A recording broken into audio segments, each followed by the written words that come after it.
बंधुओं नमस्कार। कल की वीडियो में आपने सुना कि महाराज पृथु को सनकादि ने उपदेश दिया और उसके बाद आज की इस कथा में देखिए सुनते हैं क्या होता है कि राजा पृथु ने किस प्रकार तपस्या की और आगे क्या होता है इस वीडियो में देखते हैं।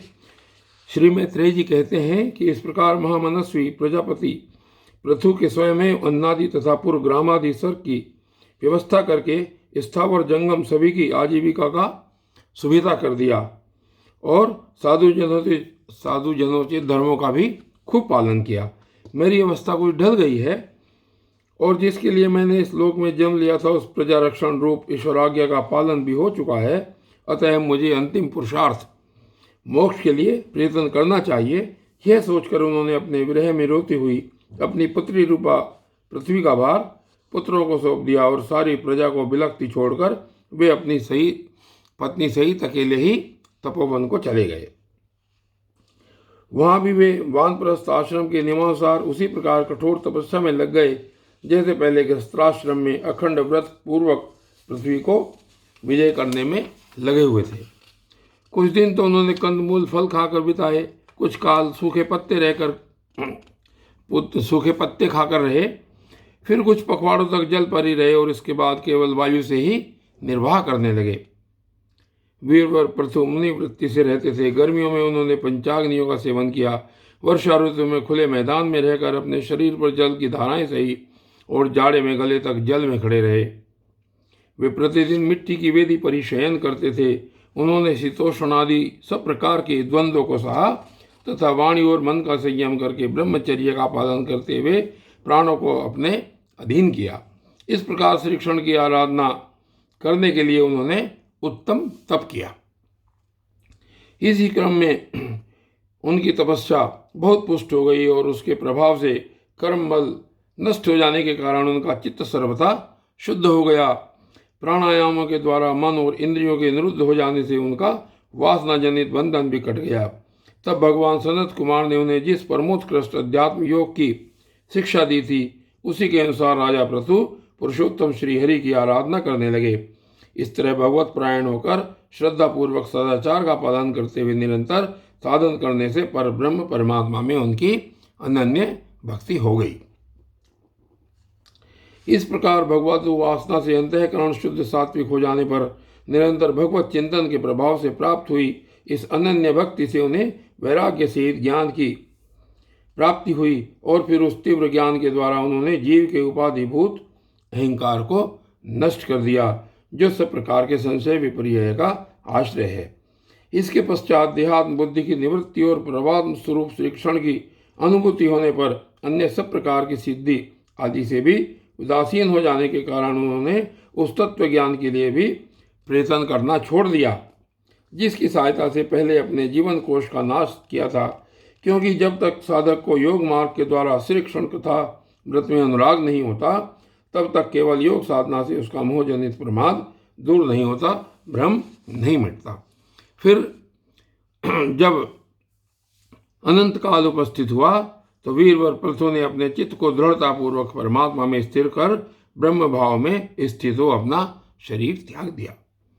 उन्होंने एडी से गुदा के द्वार को रोककर प्राणवायु को धीरे धीरे मूलाधार से ऊपर की ओर उठाते हुए उसे क्रमशः नाभि, हृदय, वक्षस्थल, कंठ और मस्तक में स्थित किया। फिर उसे और ऊपर की ओर ले जाते हुए क्रमशः ब्रह्मरंध्र में स्थिर किया। अब उन्हें किसी प्रकार के सांसारिक भोगों की लालसा नहीं रही। फिर यथास्थान विभाग करके प्राणवायु को समष्टि वायु में, पार्थिव शरीर को पृथ्वी में और शरीर के तेज को समष्टि तेज में लीन कर दिया। हृदयाकाशादि देहावच्छिन्न आकाश को महाकाश में और शरीरगत रुधिराद्रि जलीय अंश को समष्टि जल में लीन किया। इसी प्रकार फिर पृथ्वी को जल में, जल को तेज में, तेज को वायु में और वायु को आकाश में लीन किया। इसी प्रकार फिर वायु को आकाश में लीन किया। उसके बाद मन को जो सविकल्प ज्ञान में जिसके अधीन वह रहता है उन इंद्रियों को उनके कारण रूप तन्मात्राओं में और सूक्ष्म भूतों यानी कि तन्मात्राओं के कारण अहंकार के द्वारा आकाश, इंद्रिय और तन्मात्राओं को उसी अहंकार में लीन कर अहंकार को महत्वत्व में लीन किया। फिर संपूर्ण इन गुणों के अभिव्यक्ति करने वाले उस महतत्व को मायोपाधिक जीव में स्थित किया। तदनंतर उस माया रूप जीव की उपाधि को भी उन्होंने ज्ञान और वैराग्य के प्रभाव से अपने शुद्ध ब्रह्म स्वरूप में स्थित होकर त्याग दिया। महाराज पृथु की पत्नी महारानी अर्ची भी उनके साथ वन को गई थी। वे बड़ी सुकुमारी थी, पैरों से भूमि का स्पर्श करने योग्य भी नहीं थी। फिर भी उन्होंने अपने स्वामी के व्रत और नियम आदि का पालन करते हुए उनकी खूब सेवा की और मुनि वृत्ति के अनुसार कंदमूल आदि से निर्वाह किया। इससे यद्यपि वे बहुत दुर्बल हो गई थी, तो भी प्रियतम के कर स्पर्श से सम्मानित होकर उसी में आनंद मानने के कारण उन्हें किसी प्रकार का कष्ट नहीं होता था। अब पृथ्वी के स्वामी और अपने प्रियतम महाराज पृथु की देह को जीवन के चेतना आदि सभी धर्मों से रहित देख उस सती ने कुछ देर विलाप किया। फिर पर्वत के ऊपर चिता बनाकर उसे उस चिता पर रख दिया। इसके बाद उस समय के सारे कृत्य कर नदी के जल में स्नान किया। अपने परम पराक्रमी पति को जलांजलि दे आकाश स्थित देवताओं की वंदना की तथा 3 बार चिता की परिक्रमा कर पति देव के चरणों का ध्यान करती हुई अग्नि में प्रवेश कर गई।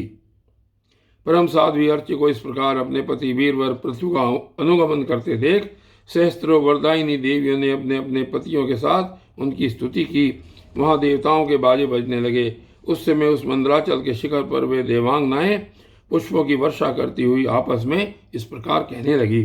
देवियों ने कहा, अहो यह स्त्री धन्य है, इसने अपने पति राजेश्वर पृथु की मन वाणी शरीर से ठीक उसी प्रकार सेवा की है जैसे श्री लक्ष्मी जी यज्ञेश्वर भगवान विष्णु की करती हैं। अवश्य ही अपने अचिंत्य कर्म के प्रभाव से यह सती हमें भी लांग कर अपने पति के साथ उच्चतर लोकों को जा रही है। इस लोक में कुछ ही दिनों का जीवन होने पर भी जो लोग भगवान के परम पद की प्राप्ति कराने वाला आत्मज्ञान प्राप्त कर लेते हैं, उनके लिए संसार में कौन से पदार्थ दुर्लभ हैं। अतः जो पुरुष बड़ी कठिनता से भूलोक में मोक्ष का साधन स्वरूप मनुष्य शरीर पाकर भी विषयों में भटक रहा है, आसक्त रहता है, वह निश्चय ही आत्मघाती है। हाय हाय, यह ठगा गया है। श्री मैत्रेय जी कहते हैं कि विदुर जी जिस समय देवांगना इस प्रकार स्तुति कर रही थी, भगवान के जिस परम धाम को आत्मज्ञानियों में श्रेष्ठ भगवत प्राण महाराज पृथु गए, महारानी अर्ची भी उसी पति लोक को गई। परम भागवत पृथु जी ऐसे ही प्रभावशाली थे, उनके चरित्र बड़े उदार हैं। मैंने तुम्हारे सामने उनका वर्णन किया है। जो पुरुष इस परम पवित्र चरित्र को श्रद्धा पूर्वक निष्काम भाव से एकाग्र चित्त से पढ़ता सुनता अथवा सुनाता है, वह भी महाराज पृथु के पद भगवान के परम धाम को प्राप्त होता है। इसका सकाम भाव से पाठ करने से ब्राह्मण ब्रह्म तेज प्राप्त करता है, क्षत्रिय पृथ्वीपति हो जाता है, वैश्य व्यापारियों में प्रधान हो जाता है और शूद्र में साधुता आ जाती है। स्त्री हो अथवा पुरुष, जो कोई इसे आदरपूर्वक 3 बार सुनता है, वह संतानहीन हो तो पुत्रवान, धनहीन हो तो महाधनी, कीर्तिहीन हो तो यशस्वी और मूर्ख हो तो पंडित हो जाता है। यह चरित्र मनुष्य मात्र का कल्याण करने वाला और अमंगल को दूर करने वाला है। यह धन यश और आयु की वृद्धि करने वाला, स्वर्ग की प्राप्ति कराने वाला और कलयुग के दोषों का नाश करने वाला है। यह धर्मादि चतुर्वर्ग की प्राप्ति में बड़ा सहायक है। इसलिए जो लोग धर्म अर्थ काम और मोक्ष को भली भांति सिद्ध करना चाहते हों, उन्हें इसका श्रद्धापूर्वक श्रवण करना चाहिए। जो राजा विजय के लिए प्रस्थान करते समय इसे सुनकर जाता है, उसके आगे आकर राजा लोग इसी प्रकार भेंटे रखते हैं जैसे पृथु के सामने रखते थे। मनुष्य को चाहिए कि अन्य सब प्रकार की आसक्ति छोड़कर भगवान में विशुद्ध निष्काम भक्ति भाव रखते हुए महाराज पृथु के इस निर्मल चरित्र को सुने, सुनावे और पढ़े। विदुर जी, मैंने भगवान के महात्म्य को प्रकट करने वाला यह पवित्र चरित्र तुम्हें सुना दिया। इसमें प्रेम करने वाला पुरुष महाराज पृथु किसी गति पाता है। जो पुरुष इस पृथु चरित्र का प्रतिदिन आदर पूर्वक निष्काम भाव से श्रवण और कीर्तन करता है, जिनके चरण संसार सागर को पार करने के लिए नौका के समान है, उन श्री हरि में सुदृढ़ अनुराग हो जाता है। और बंधुओं, आज की ये वीडियो बस केवल यहीं तक, और आगे की वीडियो में इस श्रीमद्भागवत महापुराण में क्या होता है ये कल देखेंगे। तब तक के लिए धन्यवाद।